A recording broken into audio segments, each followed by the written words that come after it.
안녕하세요. 사연 읽어주는 남녀입니다. 오늘도 와주셔서 감사드리며 그럼 오늘의 사연 바로 소개해드리겠습니다. 안녕하세요. 여러분 백설공주 얘기 아시죠? 거기서 왕비가 거울아 거울아 세상에서 누가 제일 예쁘니? 라고 묻잖아요. 전 어려서 반대로 물었습니다. 거울아 거울아 세상에서 누가 제일 못생겼니? 그러면 제가 묻고 제가 답했어요. 그걸 왜 물어? 나잖아. 어린애가 그랬다는 게 믿어지시나요? 전 모진 운명을 갖고 태어났어요. 얼굴이 아주 못생긴 아이가 저였습니다. 지금은 40대 후반 여성인데요. 전 옥덜매라는 별명을 지금도 잊을 수가 없어요. 어릴 때 못생긴 사람 별명은 무조건 옥덜매였거든요. 매주도 못생겼는데 그게 옥상에서 떨어졌으니 곤죽이 됐겠죠. 네, 전 추녀로 태어났습니다. 넙대대하게 큰 얼굴에 이목구비도 제멋대로 붙어서 예쁜 구석이 하나도 없었어요. 게다가 끈떨어진 연신세였습니다. 부모님과는 기억도 나지 않는 아기 때 헤어져 고아가 됐거든요. 지금의 부모의 행방, 연고를 모릅니다. 제가 발견됐을 땐 커다란 봉지에 담겨 울고 있었대요. 절 처음 발견한 할아버지가 봉지를 챙겨 저를 보육원에 맡겼는데 누군가 마음대로 제 이름을 이봉자라고 한 거였죠. 부모한테 버림받은 전 그렇게 보육원에서 자라기 시작했습니다. 그나마 다행인 건 천주교에서 운영하는 보육원에 옮겨간 거였죠. 거기서도 순탄하진 않았어요. 보육원 애들이 절 얼마나 놀렸는지 모릅니다. 같은 처지면서도 그런다는 게 참 잔인한 일이었죠. 그렇지만 든든한 제 편도 있었어요. 원장 수녀님이 절 누구보다 아끼고 감싸주셨어요. 애들한테 놀림받고 숨어서 울고 있으면 꼭 절 찾아오셨죠. 봉자야, 왜 여기 있어? 저녁 먹어야지. 안 먹어요. 애들이 못생긴 돼지라고 놀린단 말이에요. 못생긴 게 밥까지 많이 먹는다고 추하대요. 나 왜 태어났어요, 수녀님? 그냥 죽어버릴래요. 그런 말 하면 못 써. 우리 봉자 얼마나 소중하고 귀한 사람인데. 귀하면 얼굴도 예쁘고 부잣집에서 태어났어야죠. 난 엄마 아빠도 없고 옥상에서 떨어진 메조 소리나 듣고 밥 안 먹어요. 안 먹고 그냥 굶어 죽을래요. 울음을 터뜨리면 수녀님이 절 꼭 안아주셨어요. 그러면서 저한테 귀한 사람이라고 수녀님 눈엔 엄청 예뻐 보인다고 수십 수백 번 말해주셨습니다. 수녀님은 제게 폭풍 우치는 밤바다의 등대였어요. 그 불빛 하나에 매달려 하루하루 버텼죠. 전 삐뚤어진 마음 고쳐먹고 애들이 놀리든 말든 밥도 먹고 공부도 하기 시작했어요. 외톨이로 다니면 좋은 점도 하나 있었더라고요. 할 게 없으니 책도 읽고 숙제도 열심히 했죠. 하지만 학교라고 다 좋은 사람만 있었을까요? 날라리 애들이 툭하면 때리고 촌지 밝히는 선생님들은 절 대놓고 구박했어요. 여기저기서 샌드백 신세였죠. 그러던 어느 날 상을 하나 받게 됐어요. 가족에 대한 그림을 그렸는데 그게 대상을 받은 거였죠. 수녀님들과 저를 그렸는데 그게 상을 탄 거였어요. 첫 경험이었죠. 나도 잘하는 게 있구나 하고 너무 놀랐습니다. 그때부터 외롭고 힘들 땐 흙바닥에 그림을 그리기 시작했어요. 예쁜 공주 얼굴, 화려한 드레스, 대골 같은 집. 애들이 발로 지디겨 버려도 또 그렸죠. 시간이 흐르며 전 보육원에서 큰언니가 됐어요. 보육원 어린애들은 입양도 되고 친부모가 찾아와 데려가기도 하더라고요. 어떤 애들은 파란 눈, 금발의 서양인 부모와 함께 보육원을 나섰고요. 새 삶을 시작하는 그 애들이 얼마나 부러웠는지 몰라요. 야속한 시간은 흘러 보육원을 나와야 할 때가 됐습니다. 고등학교를 졸업하면 더 있고 싶어도 나와야 했어요. 밤마다 베개가 젖도록 울었던 것 같아요. 사회는 얼마나 더 냉혹하고 차가울까. 나가기 전부터 병이 날 지경이었죠. 갑자기 열이 나서 헛소리를 하던 밤이었어요.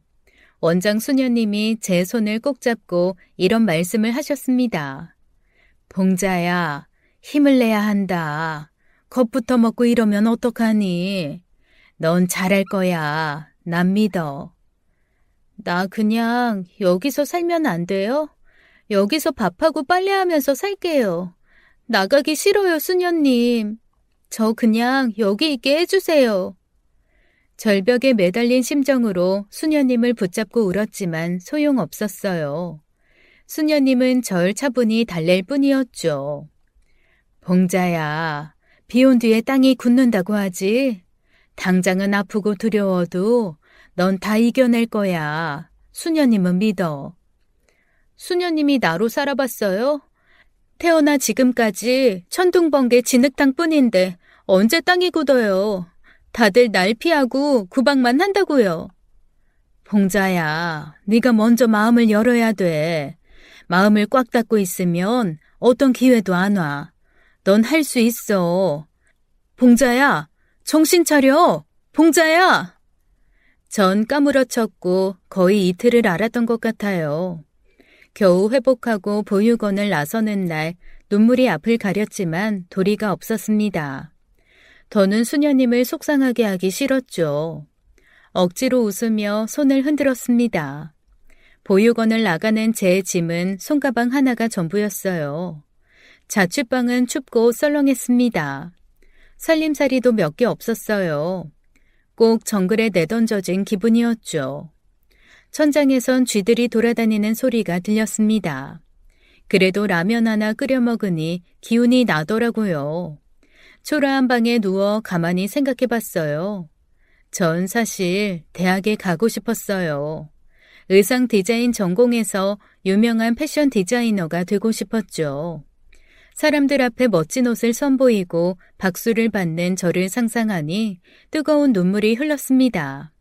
슬퍼서 우는 건 아니었어요. 이대로 죽을 순 없다 그런 심정이었던 것 같아요. 전 벌떡 일어나 거리로 나갔습니다. 대학에 가려면 생활비도 필요하고 학비도 모아야 했죠. 할 수 있는 일은 다 찾아봤습니다. 낮에는 시장 떡집에서 일하고 저녁 때는 고깃집으로 출근하게 됐어요. 백화점이나 옷가게, 화장품 가게에서 일하고 싶었지만 문전박대만 당했죠. 제 얼굴을 보고 코웃음을 치더라고요. 나가요, 나가. 오는 손님도 다 내쫓겠네. 장난하는 거야, 뭐야. 집에 거울도 없어. 누구 쫄딱 망하게 할 일 있나. 그래서 시장 떡집에 취직하게 된 거였어요. 그곳 사장님이 밤에 일할 수 있는 고깃집도 소개해 주시고요. 묵묵히 일만 하면 되겠지 했는데 고난의 연속이었습니다. 절 깔보는 사람들이 널렸더라고요. 게다가 1년 정도 일한 떡집에선 쫓겨나다시피 했어요. 떡집 아들이 절 좋아하는 척 하더니 돈을 그렇게 요구하더라고요. 떡집 사모님이 절 오해하고 감히 누굴 넘보냐면서 매정하게 내쫓았죠. 할 수 없이 고깃집에서 9시간 가까이 일을 하는데 술을 마신 손님들의 막말이 이어졌습니다. 뭐야, 고기 맛 떨어지게. 저리 안 가? 이 옷에도 이런 못난이가 있어? 어디 봐봐. 아이, 그렇네. 야, 사진 찍어서 제보해야겠다. 세상에 이런 추녀가 있다고 말이야. 왜 이러세요? 그러지 마세요. 아, 어디서 말대꾸야. 야, 너 꺼지고 사장 나오라고 그래. 밥맛 술맛 떨어졌으니까 사장 나오라고 하라고. 이런 일이 자주 있었고 결국 전 주방에만 있어야 했어요. 손님들이 그러니 처음엔 잘해주던 이모님들도 절 구박하기 시작했죠. 한마디로 천덕꾸러기였어요. 3개월 겨우 버티다 나오면서 전 피눈물을 흘렸습니다. 그래, 고치자. 이 못난 얼굴 싹 갈아엎어버려. 그럼 되잖아. 술을 진탕 마시고 한밤중에 강남으로 갔습니다. 성형외과들을 기웃거리는데 명치에서 묵직한 게 올라오더라고요. 화가 치밀어 올라 미친 사람처럼 소리를 지르기 시작했어요. 그래, 나 못생겼다. 지독하게 못생긴 데다 부모도 없고 백도 없어. 그래서 뭐? 내가 도둑질을 했어? 사람을 쳤어? 뭘 어쨌다고 나한테 이러냐고. 전 길 한복판에 주저앉아 펑펑 울었습니다. 그리고 정처 없이 걷다가 백화점 앞 벤치에 앉아 눈물을 닦았어요. 고개를 들었더니 쇼윈도가 보였죠. 세련된 고급 옷을 걸친 마네킹들이 눈에 들어왔어요. 너무 멋지고 근사해 저는 넋이 빠졌습니다. 그러다 정신이 번쩍 들었어요. 어떻게든 디자이너가 되고 싶다는 열정이 다시 불타올랐죠. 그래, 모델은 못해도 디자이너는 될 수 있잖아. 실밥 뜯는 일이라도 좋으니 옷 만드는 곳에서 일하고 싶었습니다. 제 간절한 마음이 통했는지 한 달 후 청담동에 있는 의상실에 취직하게 되었어요. 의상실 대표님은 정말 독특한 분이었죠. 40대 중반의 청담동에 사는 부유한 분이었어요. TV 드라마에 나오는 사모님 상상하시면 될 거예요. 미국, 이탈리아에서 유학도 하셨고 엄청 세련된 분이셨죠. 게다가 저 생긴 게 개성있고 매력있다고 하셨습니다. 어머, 얘 정말이야. 너처럼 생긴 얼굴이 진짜 매력있는 얼굴이다. 유럽에 나가봐. 다 엄지손가락 번쩍 될걸? 제가 유럽 같은 데 갈 수나 있겠어요? 왜? 사람 일은 모르는 거다. 눈썰미도 있고 손재주도 좋잖아. 꿈을 가져 봉자야. 사람은 꿈을 크게 가져야 돼. 혹시 아니? 네가 유명인이 돼서 여기저기 활개치고 다닐지. 말씀만 들어도 배부르네요. 진짜 감사합니다, 대표님. 대표님은 절 귀하게 대해주셨고 덕분에 배우면서 오래 일할 수 있었어요. 여기서 맞춤옷도 만들지만 웨딩 드레스도 세련된 디자인으로 만들고 있었죠. 부잣집 딸들이 결혼할 때가 되면 문턱이 닳도록 드나들었습니다. 드레스에 맞게 부케를 맞춰주는 사람도 있었는데 결혼식 처리되면 꽃 만지는 사람도 샵에 자주 왔어요. 빨간색 차를 몰고 부케를 만들어 오는 여자를 부케 실장이라고 불렀는데 모델 뺨치는 외모였죠. 사랑에 빠진 예비 신부 사이에서도 전혀 꿀리지 않는 외모랄까요? 세련된 옷차림에 귀티나는 외모 때문에 속으로 엄청 부러워했어요. 근데 완전 반전이었죠. 그 실장님 저랑 같은 처지더라고요. 의상실 일이 밀려 같이 밤을 샌 날 새벽에 해장국 먹다가 얘기를 듣게 됐죠. 새벽 4시 너무 배가 고파 24시간 하는 해장국집에 갔습니다. 거기서 부케 실장님이 달력을 보더니 갑자기 막 웃는 거였어요. 왜 웃어요? 망할, 나 오늘 생일이네. 축하할 일인데 왜 망할이 붙어요? 가짜 생일이니까요. 보육원에 들어간 날이 내 생일이라는 게 말이 돼요? 보육원이요? 저기요, 여기 소주 한 병 주세요. 참으려고 했는데 한 잔 해야겠다. 봉자씨, 소주 먹죠? 나 부모 없이 혼자 자랐어요. 고아라고 들어봤어요? 그렇게 시작된 실장님 얘기는 날이 밝도록 이어졌죠. 어릴 때 버려져 보육원에서 자랐고 고생이 정말 많았지만 디자이너라는 꿈이 있어 여기까지 왔다는 거였어요. 이쁘장한 외모 때문에 남자들이 들러붙어 잘못된 길로 빠질 뻔한 적도 여러 번이라고 하더라고요. 배우 시켜준다면서 술집에 팔아넘기려 하질 않나 이상한 영화도 찍을 뻔했다면서 술을 들이켰죠. 다 끊어내고 독하게 노력해서 어느 정도 자리 잡았지만 지금도 생일만 되면 기분이 더럽다면서 꼭 술을 마셔야 하루를 보낼 수 있다고도 했어요. 결국 저도 제 과거를 말하게 됐습니다. 나 그 심정 알아요. 뭘 어떻게 알아요? 나 동정해요, 지금? 아니요. 나도 보육원에서 자랐거든요. 내 이름이 왜 봉자인 줄 알아요? 기저귀 찬 내가 검은색 봉지에 쌓여서 울고 있었대요. 그래서 이름이 봉자라고요. 믿겨져요? 부케 실장은 절 한참 보더니 제 컵에 소주를 가득 따라주더라고요. 우리 둘은 소주 진하게 마시고 그때부터 친구가 됐습니다. 술에 취해 옥덜매 얘기도 하고 천덕꾸러기로 살아온 얘기 다 털어놨어요. 우리 둘 다 인생이 코미디 같다고 웃다가 결국 펑펑 울었습니다. 그날 초연이를 우리 집에 데리고 갔고 제가 미역국도 끓여줬어요. 우리 둘 공통점도 많고 얘기도 잘 통했죠. 짧은 시간이었지만 완전 단짝이 됐어요. 그때부터 초연이랑 붙어 다니게 됐는데 사람들 진짜 예쁜 사람한텐 약하더라고요.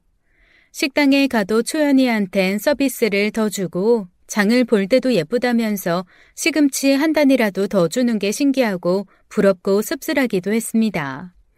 초연이는 의외로 담담했어요. 남이 친절하게 굴수록 오히려 쌀쌀하게 굴었죠. 어쩌면 그럴 수 있는지 신기할 정도였습니다. 남들이 잘해준다고 헤헤실실 그러면 우습게 봐. 오히려 차갑게 하면 어렵게 돼야지. 봉자 너도 남한테 굽실거리는 거 그만둬. 그럴수록 남들이 우습게 본다니까. 그것도 맞는 말이었죠. 어느 정도 친해지니까 초연이가 남자 만나는 것도 알게 됐습니다. 어디 간다 말도 없이 사라지면 연락이 안 되는 거였어요. 한참 시간이 지난 후 초연이가 고백을 해왔습니다. 만나는 남자가 있다고요. 근데 정상적인 연애는 아니었어요. 상대가 글쎄 우리 샵에서 드레스 맞추고 결혼한 신부의 신랑이었습니다. 그러니까 유부남이랑 1년이나 사귀고 있다는 거였어요. 전 큰 충격을 받았죠. 그런데도 초연인 당당했어요. 나 그 사람 엄청 사랑해. 나도 그 사람도 처음 보자마자 반했어. 운명적인 사랑이라는 거 넌 해본 적 없어서 모를걸? 그게 다가 아니었습니다. 초연인 유부남에 빠져 단단히 착각을 하고 있었어요. 조금만 더 일찍 만났어도 처음부터 내 남자가 되는 건데 너무 아쉽고 억울해. 그러니까 초연아, 그 남자 결혼 준비하면서 우리 샵 왔다가 너 보고 반했다는 거야? 옆에 결혼할 신부를 두고? 그 사람 껍데기만 부부로 사는 거지 마음은 전부 다 내 거야. 내 남자라고. 유부남은 무슨 부부가 잠자리도 안 한다던데. 어리 빠져 무슨 말을 해야 할지도 모르겠더라고요. 그 남자 저도 알고 있었습니다. 사자 직업에 얼굴도 엄청 잘생긴 사람이었죠. 그 신부가 드레스 맞출 때 우리 직원들 간식까지 엄청 챙겨줘서 똑똑히 기억하고 있었거든요. 전 초연히 붙잡고 그래선 안 된다. 그건 죄 짓는 거다. 강하게 나갔습니다.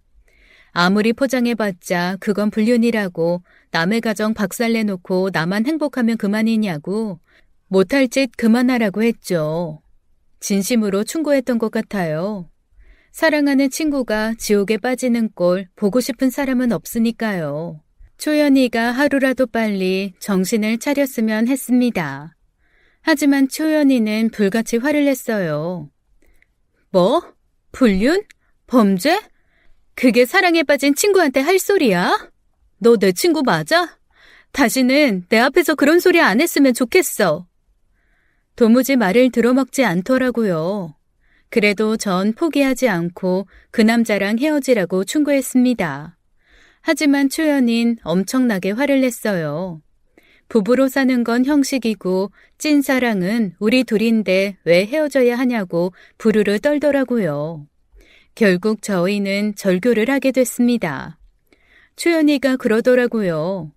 저 더 이상 보기 싫다면서 자기 사랑 이해해줄 줄 알았는데 너무 서운하고 매번 자기를 죄인 취급하는 것도 더는 못 참겠다면서 다시는 연락하지 말고 인연 끊자고 했습니다. 그때쯤엔 저도 지쳐서 알겠다고 했죠. 혹시라도 그 남자랑 헤어지게 되면 연락하라고 했지만 초연이 냉정했어요. 그럴 일 절대 없네요. 널 버렸으면 버렸지. 내 남자는 못 버려. 유부남? 결혼? 그게 무슨 상관이야? 엄연히 우리 사랑하는 사이고 절대 못 헤어져. 속궁합, 겉궁합, 우린 다 환상이라고. 아, 넌 모태솔로라 그런 거 모르겠구나. 고고한 척 혼자 외로워도 슬퍼도 잘 참으면서 살아라. 좀 친하다고 남의 인생 참견하지 말고. 절대로 너한테 연락할 일은 없을 거야. 그렇게 초연이는 연락을 뚝 끊고 잠적해버렸습니다. 한쪽 팔이 뚝 떨어진 것처럼 너무 외롭고 힘들었죠. 처음 사귄 유일한 친구였는데 불륜을 말리다가 절교를 하게 되다니 상상도 못한 결말이었어요. 속상했지만 저한텐 해야 할 일이 있었습니다. 옷감 만지고 디자인 배우며 일에 집중했죠. 손끝에서 완성되는 멋진 옷들 보면 큰 위로가 됐어요. 의상실 대표님은 더욱 저를 신뢰하셨고 제게 많은 것을 가르쳐 주셨습니다. 월급도 점점 올랐고요. 그렇게 사회에서 자리를 잡았는데 제 마음의 고향은 없었습니다. 원장 수녀님은 그 사이 지병으로 돌아가셔서 참 외로웠죠. 그러다 TV에 얼핏 나온 보육원 소식을 받고 봉사를 가자 결심하게 됐어요.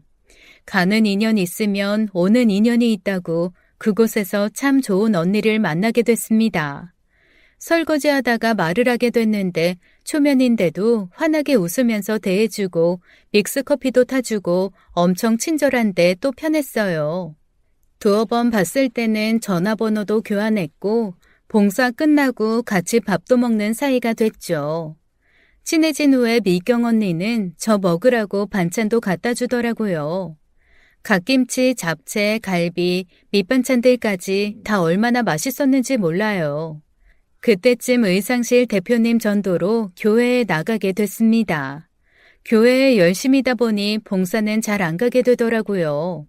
미경 언니와 연락도 뜸해지고 잊고 살고 있었는데 교회에서 언니를 다시 만나게 됐어요. 정말 뜻밖이었어요. 미경 언니? 봉자야. 너 이 교회 다녀? 언니도요? 난 한참 됐어요. 어떻게 여기로 왔어요? 아는 사람 소개로. 그나저나 너무 반갑다. 봉자야, 우리 진짜 인연인가 봐. 그때부터 미경 언니와 전 더 가까워졌습니다. 꼭 친언니처럼 절 챙겨줬어요. 세상 부러울 것이 없었죠. 디자인 일 하면서 대표님 신뢰도 얻고 다정한 친구도 생기니 살맛이 나더라고요. 그러나 전 그때까지도 연애 경험이 없었습니다. 누가 날 좋아하겠나 그런 마음도 있었고 남자 앞에 있으면 입도 안 떨어졌어요. 결혼은 포기하고 지내고 있었는데 하루는 미경 언니가 연애 안 하냐고 묻는 거였죠. 그래서 웃으면서 결혼 포기했다고 하니 펄쩍 뛰더라고요. 왜 포기하냐고 좋은 짝 만나 오순도순 사는 재미가 얼마나 큰 줄 아냐며 자기 일처럼 안타까워했습니다. 그 다음날 미경 언니는 난데없이 남자를 만나보지 않겠냐고 소개해줄 사람이 있다고 말을 꺼내더라고요. 전 외모에도 자신이 없고 부담스러워서 싫다고 했죠. 근데 그 언니는 끈질기게 소개팅을 권했어요. 정말 좋은 남자라고 어디 가서 만나기 힘들다면서요. 나중엔 사진까지 보여줬는데 엄청 호감형이었습니다. IT 전문가에다가 분당에 자기 집도 있고 돈도 있다는 거였어요. 능력도 외모도 평균 이상인 그 남자, 당연히 여자친구 있을 것 같은데 왜 나한테 소개를 해주나 그 생각부터 들었습니다. 저도 모르게 이런 말이 나오더라고요. 그런 남자가 뭐가 아쉬워서 여태 혼자 살아요? 그랬더니 아니나 다를까 미경 언니의 표정이 달라졌습니다. 갑자기 목소리를 낮추면서 이러더라고요. 저기 그게 이렇게 된 거 다 말해버리지 뭐. 그 사람 재혼이야. 이혼 이런 건 아니고 사별이야. 어쩌겠어. 하늘이 데려간 걸. 딸이 하나 있는데 4살짜리야. 남자는 지고지순해. 한 여자만 바라보는 스타일이라고. 순간 기분이 확 상하더라고요. 아무리 그래도 전 초혼에 연애 경험조차 없는데 40살이나 된 재혼남을 만나보라니 너무 화가 나고 속이 상했죠. 그래도 미경 언니한테 화를 낼 순 없었습니다. 내색하지 않고 그냥 자리를 떴어요. 생각은 해보겠다고 예의상 한마디 해주고요. 결혼을 안 했으면 안 했지, 이런 결혼은 싫다, 그런 맘이었어요. 매운 떡볶이나 먹고 있자 하고 있는데 밤에 문자가 오더라고요. 미경 언니였어요. 또 그 남자 얘기였죠. 선입견 버리고 한번 만나보라고 또 설득하는 문자였습니다. 시부모도 없는 남자라 시집살이 없고 모아둔 재산 많고 능력 있고 성실하다며 남자 사진을 몇 장 더 보내왔더라고요. 어쩜 그렇게 호감형으로 생겼는지 보면 볼수록 마음이 끌렸습니다. 키 크고 훤칠하고 얼굴도 보통보다 잘생긴 편이었어요. 사실 사별, 자식 달린 거 외에 다른 조건은 차고 넘쳤습니다. 그 남자가 사별하지 않았다면 만나볼 수 없는 조건의 남자였죠. 괜히 싱숭생숭해서 그날 밤을 꼴딱 샜어요. 사진을 보고 또 보고 미경 언니가 했던 얘기 곱씹어 보면서 만날까 말까 수없이 갈등했죠. 새벽에 겨우 잠들었다 깨어나서는 미경 언니한테 문자를 보냈어요. 그 남자 만나보겠다고요. 그 새벽에 바로 문자가 오더라고요. 잘 생각했다고 당장 그 주 주말에 약속이 잡혔습니다. 엄청 떨리더라고요. 날 보자마자 퇴짜 놓으면 어쩌나, 괜히 소개팅 한다고 했나 부들부들 떨렸습니다. 하지만 소개팅 나온 그분은 매너가 끝내주게 좋았어요. 더구나 처음부터 저한테 호의적이었습니다. 황송할 정도였죠. 봉자씨, 커피 뭐 드실래요? 달콤한 거 좋아하시면 바닐라 라떼 어떨까요? 이쪽으로 앉으실래요? 자리, 그쪽은 해가 들이쳐서 별로예요. 괜찮아요. 아무 데나 앉아도 상관없어요. 그래도 편하게 계셔야죠. 저랑 자리 바꾸세요. 이쪽이 훨씬 나아요. 첫 만남부터 모든 게 수월했고 전 경석 씨한테 홀딱 반하고 말았습니다. 사별이니 자식이니 복잡한 생각은 뒷전으로 밀어두고 그냥 경석 씨가 좋아서 연애 비슷한 걸 시작하게 됐죠. 이게 꿈인가 뭔가 싶었어요. 하루하루 행복하기만 했습니다. 어떻게 된 게 그 남자는 제가 가고 싶었던 곳만 콕 집어 데려가 주더라고요. 한강, 놀이공원, 덕수궁, 돌담길, 데이트 명소만 골라다니며 즐거운 시간을 보냈습니다. 이런 말 그렇지만 경석 씨는 못생긴 제가 창피하지도 않은 것 같았죠. 그가 당당한 모습이니 저 또한 자신감이 생기고요. 세상이 다 제 아래에 있는 것 같았습니다. 하지만 차이나는 외모에 지나가는 남자애들한테 놀림을 받은 적도 있었죠. 경석 씨는 그런 일에도 가만히 있지 않았어요. 한 번은 남자 고등학생들이 저를 비하하는 농담을 주고받았는데 그 애들을 불러 세우더라고요. 학생, 지금 뭐라고 했어? 네? 뭐가요? 그냥 가던 길 가세요. 우리끼리 장난친 거니까. 장난? 이 사람한테 뭐라 그랬어? 저렇게 생기기도 힘들겠다고? 맞잖아요, 아저씨. 데리고 다니기 창피하지 않아요? 그때 경석 씨가 양복 상의를 벗었습니다. 와이셔츠까지 벗는데 진짜 놀란 게 근육이 무슨 격투기 선수 같았어요. 같은 남자로서 쪽팔려서 안 되겠다. 야, 덤벼. 니들은 말 몇 마디로 정신 못 차려. 심하게 맞아야 정신 차리지. 한 놈씩 덤비라고. 학생들은 처음엔 쪽수로 맞서보려다 경석 씨 근육이랑 자세를 보더니 움찔움찔 물러서더라고요. 결국 그 애들 담벼락에 쭈르륵 서서 한 명씩 저한테 사과를 해야 했습니다. 잘못했다고 말실수했다고요. 그런 경험은 처음이었어요. 평생 놀림받는데 익숙해서 그냥 잊어버리려고 했는데 정식으로 사과를 받으니 의외로 속이 후련했습니다. 경석 씨한테 그런 카리스마가 있을 줄은 꿈에도 몰랐고요. 재혼이라고 해도 이 정도 남자면 분수에 차고 넘친다는 생각이 들었죠. 고아인 것도 아무 상관없다는 남자에게 전 푹 빠지고 말았습니다.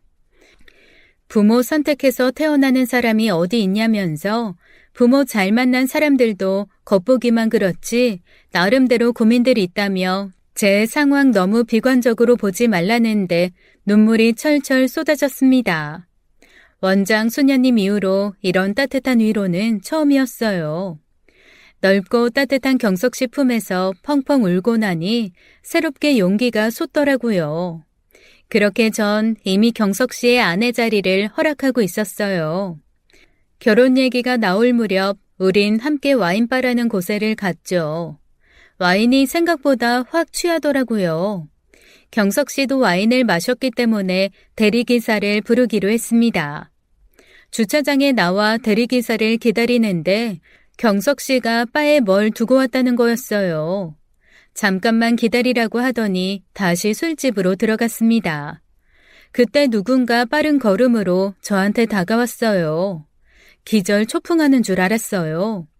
그 사람은 바로 예전 친구 초연이었습니다. 전과 달리 옷차림은 수수한데 화려한 외모는 그대로였죠. 인사할 새도 없이 초연인 저한테 다짜고짜 비수 같은 말을 쏟아냈어요. 적반하장도 유분수지. 네가 이럴 줄은 몰랐다.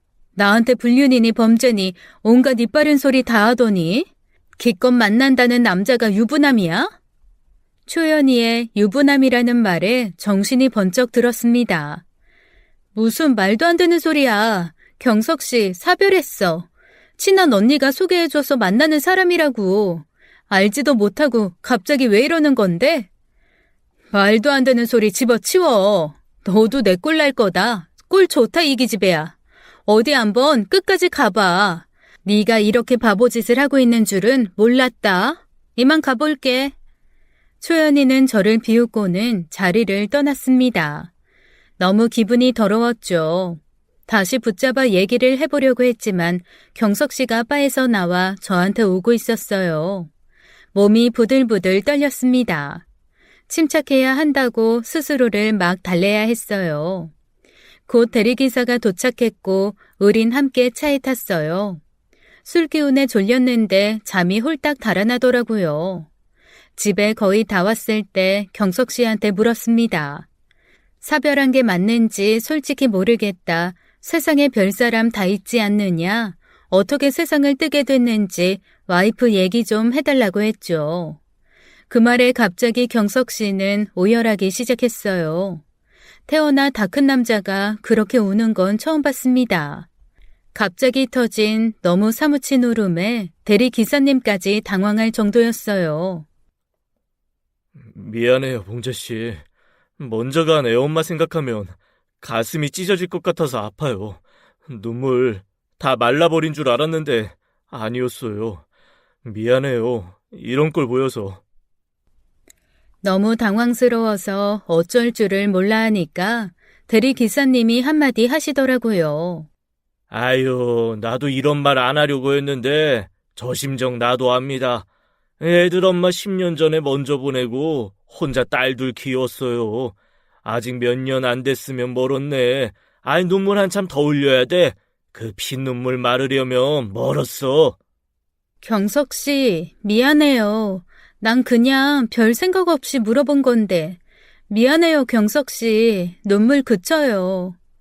그렇게 차 안에서 세 사람이 눈물바람을 하고 우린 헤어졌습니다. 그 눈물 사무친 오열에 경석 씨는 진실만을 말하고 있다 확신을 했죠. 초원이가 오해를 하고 있는 거라고요. 그날 밤 잠이 통 오지 않았습니다. 얼마나 맺히고 힘들었으면 내 앞에서 그렇게 오열을 할까 떠올리기만 해도 눈물이 차오르더라고요. 근데 이상하단 생각이 들었죠. 초연이는 어디서 갑자기 나타난 걸까? 그 사람은 어떻게 아는 걸까? 이상한 게 한두 가지가 아니었습니다. 결혼을 앞두고 회방을 놓는 초연이가 밉기도 했지만 이유가 너무 궁금했어요. 전화하면 또 헛소리할 게 뻔했지만 결국 먼저 연락을 하게 됐습니다. 놀랍게도 여전히 같은 번호를 쓰고 있더라고요. 왜 전화했어? 오해 풀고 싶어서. 오해? 오해 좋아하네. 눈에 뭐가 씌이면 원래 그런 거야. 너 나한테 뭐라 그랬니? 성인군자처럼 굴면서 나한테 죄인이니 불륜녀니 온갖 고상한 척은 다 했잖아. 근데 꼴 좋다. 다 오해라니까. 만나자. 얼굴 보고 얘기하자고. 다음 날 우린 만나게 됐어요. 초연이의 오해 꼭 풀고 싶었습니다. 불륜녀가 되는 거 정말 싫었거든요. 하지만 돌아오는 건 비웃음뿐이었죠. 그리고 듣게 된 진실은 절 충격에 빠뜨렸어요. 그 남자 아이 아빠고 와이프랑 인고 부부야. 어떻게 아냐고? 내가 다니던 어린이집 학부모로 만났어. 그 남자가 애 데리러 온 거 수없이 많이 봤다고. 뭐라고? 그게 정말이야? 닮은 사람일 거야. 그럴 리 없어. 하지만 초연인 오히려 더 강하게 나왔어요. 경석 씨, 초연이가 전에 다니던 어린이집에서 봤다는 거였죠. 아침 저녁으로 아이 등원 하원시키는 애아빠로 거의 매일 봤다는 얘기였습니다. 아내도 멀쩡하게 있으며 사이가 나쁜 것도 아니고 인꼬부부로 소문이 났다는 거였어요. 전 경악했습니다. 온몸이 부들부들 떨렸어요. 커피를 쏟을 정도로 손이 떨리고 호흡이 가빠졌죠. 그런 절 보면서 초연인 충고를 했습니다. 그 유부남이란 관계 당장 끊으라고요. 자기도 비참하게 버림받았다면서 불장난은 이쯤에서 그만두라고 하는데 충격에 기절할 것만 같았습니다. 초연인 계속 독설을 쏟아냈어요. 허우대 멀쩡한 남자가 잘해주니까 왜 정신을 못 차리겠어? 그 남자 너 이용하는 거야. 넌 몸정 마음정 다 줘도 그 남자는 아닐걸? 사랑? 웃기지 말라 그래. 이용같이 떨어지면 넌 그냥 버려지는 거라고. 잠깐만 초연아. 나 너무 충격받아서 숨이 안 쉬어져. 심장이 여기가 너무 아파. 뭐가 뭔지 아직도 모르겠다고. 그래, 아프지? 네가 사랑이라고 믿는 그 감정이 여럿 다치게 하는 거야. 그러니까 당장 끝내. 초연이는 자신의 과거를 얘기하면서 저한테 충고를 하더라고요. 유부남한테 비참하게 버려지고 고생이 심했다고요. 부캐랑 꽃사업도 망하고 한동안 폐인처럼 지냈다는 거였어요. 그러다 간신히 정신 차려 어린이집 보조교사로 입에 풀칠만 하며 살고 있다는 얘기였습니다. 일자리도 간신히 구해 원장 눈치 보며 어렵게 다니고 있다고 했죠. 그때 제가 했던 말들이 나중에 생각나더래요. 불륜이니 죄인이니 하는 말들이요. 경석 씨와 제가 갔던 와인바 근처는 저렴한 월세가 많아 초연이가 이사 들어간 지 얼마 안 됐다고 하더라고요. 밤에 컵라면 사러 나갔다가 우릴 본 거고요. 처음엔 자기도 눈을 의심했다고 하더라고요. 친구가 그렇게 말을 하는데도 정신을 못 차렸던 것 같아요. 전 그랬습니다. 아닐 거라고, 넌 유부남한테 잘못 걸렸지만 난 아니라고, 경석 씨 좋은 사람이라고 계속 우겨댔어요. 제가 계속 현실을 부정하자 초연인 저한테 주소 하나를 적어줬습니다. 그 남자의 아이가 다니는 어린이집 주소라면서 같이 가보자는 거였어요. 전 알겠다고 했습니다. 직접 제 눈으로 봐야 믿을 수 있을 것 같았어요. 다음 날 아침 일찍 전 초연이를 만났습니다. 그리고 한 어린이집을 찾아갔어요. 그때까지도 전 믿고 있었어요. 세상에 닮은 사람도 많다고 경석 씨는 그럴 사람 아니라고 생각했는데 웬걸요? 어린이집 근처에 숨어 있는데 제 눈에 익숙한 차와 번호판이 보였습니다. 운전석에서 경석 씨가 내리고 조수석에서 한 여자가 내렸어요. 분명 아내로 보였고 두 사람은 뒷좌석에 아이를 안아 내렸습니다. 어린이집 문까지 몇 발자국도 안 되는 거리를 셋이 엄청 다정하게 걷더라고요. 전 그 자리에 주저앉았어요. 충격에 숨이 멎어버리는 것 같았습니다. 게다가 더 끔찍한 건 경석 씨 옆에 서 있는 그 여자, 조수석에서 내린 여자가 바로 미경 언니였다는 거였습니다. 제게 경석 씨를 소개해준 사람은 미경 언니인데 그 둘이 부부라니 하늘이 두 쪽으로 갈라지는 것 같았습니다. 배신감과 분노, 큰 절망감에 전 숨조차 제대로 쉴 수 없었어요. 온몸이 돌처럼 뻣뻣하게 굳어버렸죠. 초연아, 내 뺨 좀 때려봐. 이거 꿈이지?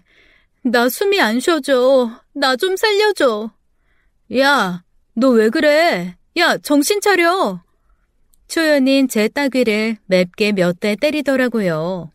너무 충격을 받았는지 아프지도 않았습니다. 초연인 절 흔들며 정신 똑바로 차리라면서 당장 현장을 잡아야지 뭐 하는 거냐고, 그래야 저 유부남이 오리발 못 내밀 거 아니냐고 절 다그쳤어요. 전 후들거리는 다리에 힘을 주고 겨우 일어났습니다. 그때 경석 씨의 차가 출발하려 하고 있었죠. 초연이한테 질질 끌려가다시피 한 저는 죽을 힘을 다해 차 앞을 가로막았어요. 서라고. 안 그럼 길에 누워버린다. 당장 차 세워. 차 안 두 사람의 표정이 고스란히 보였어요. 경석 씨와 미경 언니는 충격으로 얼굴이 얼어붙었지만 저만 했을까요? 차는 섰지만 두 사람은 차 밖으로 나오지 않았습니다. 차 안에 나란히 앉은 두 인간들을 보니 화가 머리끝까지 치밀었어요. 피가 거꾸로 솟는 것 같았죠. 저는 부서질 듯 차 문을 두드리며 나오라고 소리쳤습니다. 당장 나와! 나오라고! 언제까지 속일 거였어? 내가 그렇게 만만했어? 천하의 죽일 놈들, 당장 나오라고! 사별했다며 옆에 떡하니 와이프가 있어? 그 와이프가 전미경? 날 얼마나 우습게 봤으면 이래? 결혼하자며 애까지 딸린 놈이 처녀한테 그런 소리래? 난 믿었어. 한 번도 의심한 적 없었다고. 나 숨이 안 쉬어져. 숨이. 온 동네가 쩌렁쩌렁 울릴 정도로 소리를 쳤고 아파트 단지 주민들이 다 나와보는 사태가 돼버렸어요. 너무 악을 쓰다 보니 까무러치게 되더라고요. 눈이 뒤집어지고 숨을 못 쉴 지경이 되니까 경석 씨가 차에서 내려 다가왔습니다. 정신 차리라고 절 안고 흔드는데 막 구역질이 나더라고요. 어딜 만지냐고 손끝 하나 건드리지 말라고 신들린 여자처럼 소리를 질렀습니다. 아파트 주민뿐 아니라 어린이집 선생님들까지 밖을 내다보고 있더라고요. 멀쩡하게 애딸린 유부남이 처녀를 꼬드겨 바람 펴놓고도 할 말이 있냐고 바락바락 소리를 질렀죠. 미경 언니도 저를 달래기 시작했습니다. 여기서 이럴 게 아니라 어디 조용한 데 가자고 모든 걸 설명해 주겠다면서 무릎 꿇고 빌더라고요. 이 사태에 사람들이 다 수군거렸죠. 도대체 무슨 일이냐고요. 전 겨우 정신을 가다듬고 할 말 있으면 해보라고 했습니다. 미경 언니와 경석 씨는 빨리 여길 뜨자고 절 차에 태우더라고요. 결국 세 사람은 조용한 커피숍에 가게 됐어요. 너무 기가 막히니까 눈물도 안 나와요. 서럽고 분하고 억울해서요. 카페에서 전 맥주를 달라고 했습니다. 도저히 맨정신으로는 버틸 수가 없어서요. 술은 없다고 해서 얼음 가득 든 냉커피로 속을 달래야 했습니다. 제 앞에 앉은 두 사람, 미경 언니와 경석 씨는 얼굴이 사색이 됐더라고요. 둘이 똑같이 쇼를 하고 있는 것만 같았죠. 어디 한번 설명해봐. 왜 언니가 경석 씨 와이프야? 경석 씨 당신도 입이 있으면 말을 해봐요. 사별했다며, 결혼하자면서. 둘이 미쳤어? 돌았어? 그리고 돌아온 대답은 가히 충격적이었습니다. 미경 언니가 입을 열었어요. 나 암이야. 1년 안에 죽을 거야. 그러니까 이 남자 사별하는 거 맞아. 거짓말한 거 아니야. 널 우습게 본 것도 절대로 아니야. 나 죽으면 둘이 결혼하면 되는 거야. 복잡할 거 없어. 뭐? 암? 1년 안에 뭐가 어째? 언니 죽으면 뭘 하라고? 진짜 제정신이 아니구나. 전 분노가 치밀어 앞에 앉은 두 사람에게 냉커피를 뿌려버렸습니다. 머리털 나고 이런 경우는 처음이었죠. 시커먼 냉커피 쫄딱 맞고도 두 사람은 화도 안 내더라고요. 그리고 듣게 된 사연에 전 할 말을 잃었습니다. 미경 언니는 절 만나고 얼마 후 시한부 선고를 받았대요. 그리고 얼마 안가 저를 떠올렸다는 겁니다. 자신이 죽으면 남겨질 남편과 어린아이가 너무 걱정됐고 보육원에 봉사까지 오는 여자라면 가족을 믿고 맡길 수 있지 않을까, 남편의 새 신부를 내가 찾아주면 좋겠다, 그런 생각까지 했다는 거였어요. 그래서 수소문에 제가 다니는 교회에 찾아왔다는 얘기였습니다. 기막힌 얘기를 하면서도 담담한 미경 언니를 보며 전 오싹했습니다.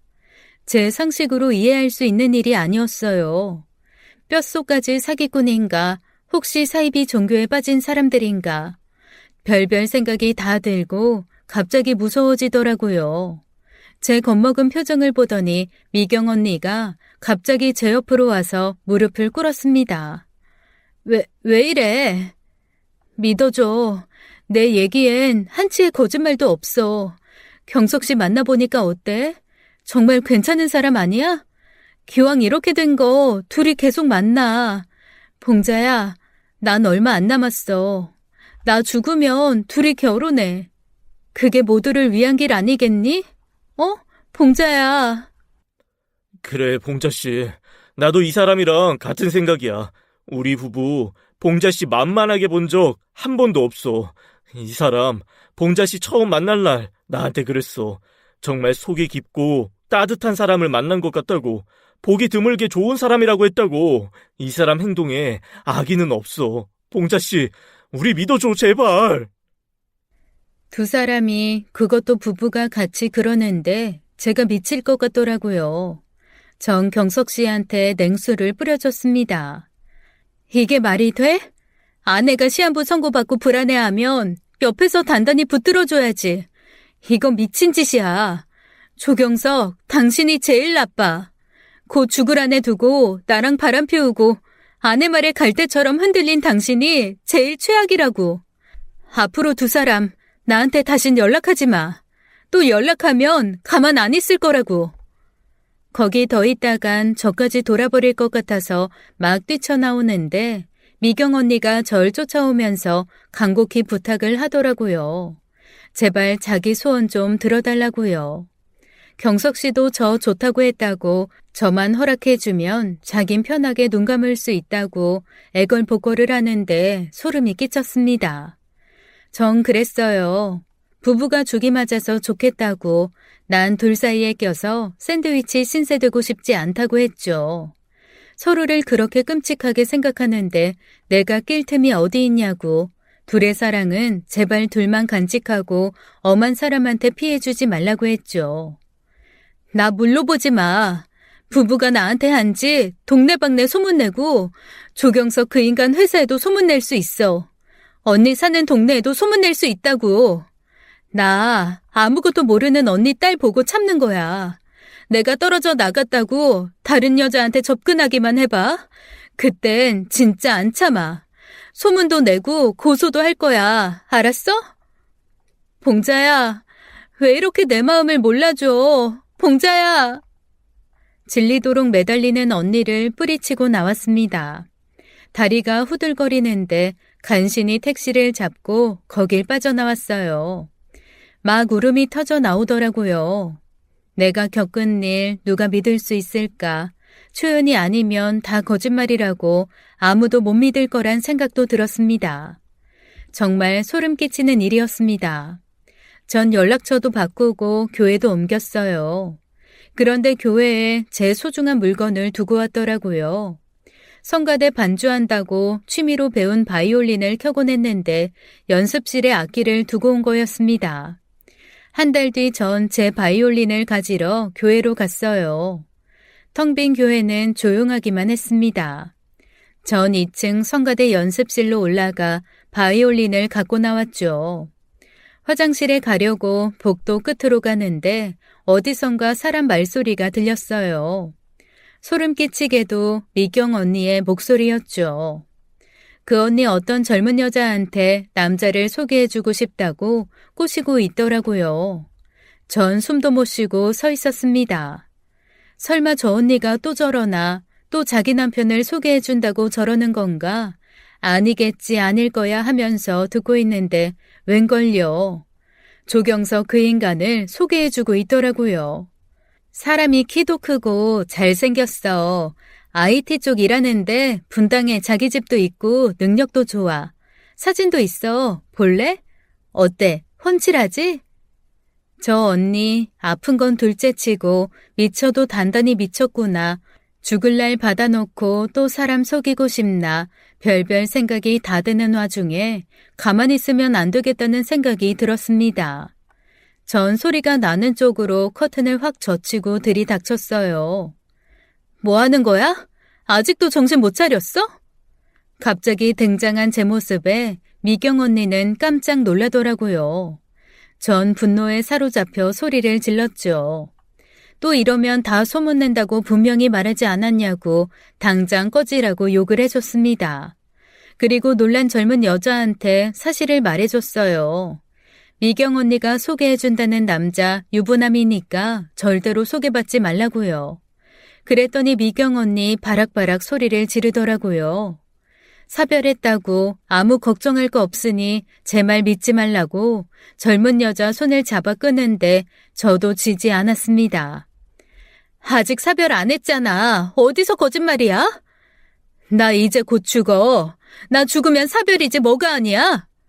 끝까지 이럴래? 곧 죽을 사람이 이렇게 사기치고 다녀도 돼? 네가 내 처지 돼봐. 잘난 척하지 말고. 어린 딸 두고 죽어야 하는 심정 네가 알아? 내가 오죽하면 이러겠냐고.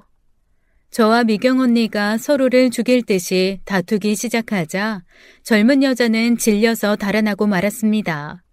전 결판을 내야겠다 생각을 했고 지금 이 교회 문을 나가는 순간 온 세상의 부부의 악행을 폭로해야겠다고 결심했어요. 그때 어디선가 작은 아이의 목소리가 들렸습니다. 반대편 문이 열리더니 작은 여자아이가 고개를 빼꼼히 내밀었죠. 아이는 그 방에서 낮잠을 자다 일어났는지 머리는 헝클어져 있었고 눈에 잠이 잔뜩 실려 있더라고요. 보자마자 미경 언니 딸이라는 걸 알 수 있었습니다. 둘이 너무 닮았더라고요. 아이는 겁에 질려 자기 엄마한테 묻더라고요. 엄마, 죽어? 엄마 죽는 거 아니지? 거짓말이지?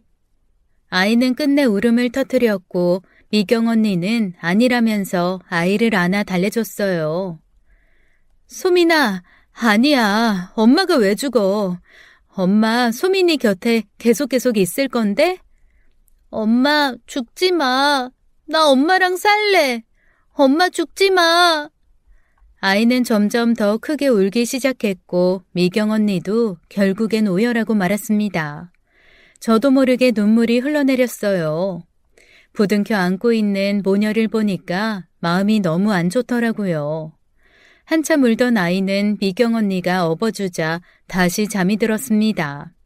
고작해야 4-5살, 죽음을 이해할 나이도 아닌데 엄마 죽냐고 죽으면 안 된다고 엉엉 우는 걸 보니까 가슴이 찢어지게 아팠어요. 제 어린 시절도 떠올라서 마음이 안 좋았습니다. 아이를 눕혀놓고 미경 언니와 대화를 나누게 됐어요. 전 아이 보기 부끄럽지 않냐고 죽을 날 받아놨다는 헛소리 좀 하지 말라고 했어요.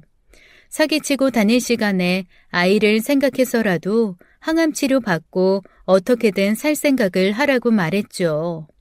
미경 언니는 다 포기한 얼굴로 자기도 살고 싶다고 정말 죽을 만큼 살고 싶다고 털어놨습니다. 나라고 죽음을 받아들이기 쉬웠는 줄 알아? 나 엄마야. 우리 소민이 초등학교 들어가는 거 보고 싶고 중학교 교복 입은 모습도 보고 싶어. 사춘기라고 틱틱거리면 그것도 받아주고 싶고 수능 뒷바라지도 하고 싶다고. 근데 안 된대. 하늘이 그거 허락 안 해준대. 난 이미 글렀어. 병원에서도 이미 일찌감치 포기했다고. 그래도 기적이라는 게 있잖아. 아이한테 필요한 사람은 새엄마가 아니라 바로 언니야. 하루라도 더 살 궁리를 해. 이런 미친 짓 그만하고. 봉자야, 나도 미치겠다. 우리 소민이 보면 가슴이 찢어져. 나 어떡하면 좋니? 내 빈자리 누가 채워주니? 초조하고 걱정되고 슬퍼. 비참하고 너무 괴로워. 나쁜 여자 들어와서 우리 소민이 구박할까봐, 착한 소민 아빠 고생할까봐. 봉자야, 나 어떡해. 죽어도 눈 못 감을 것 같아. 언니, 그러니까 제발 치료받아. 방황은 할 수 있지만 언니한텐 시간이 얼마 없잖아. 얼른 병원 들어가서 치료받아. 그게 가족을 위한 길이라고. 우린 눈물 콧물 다 쏟고 헤어지게 됐습니다. 참 먹먹하더라고요. 고아원에서 자란 전 누구보다 잘 알고 있었어요.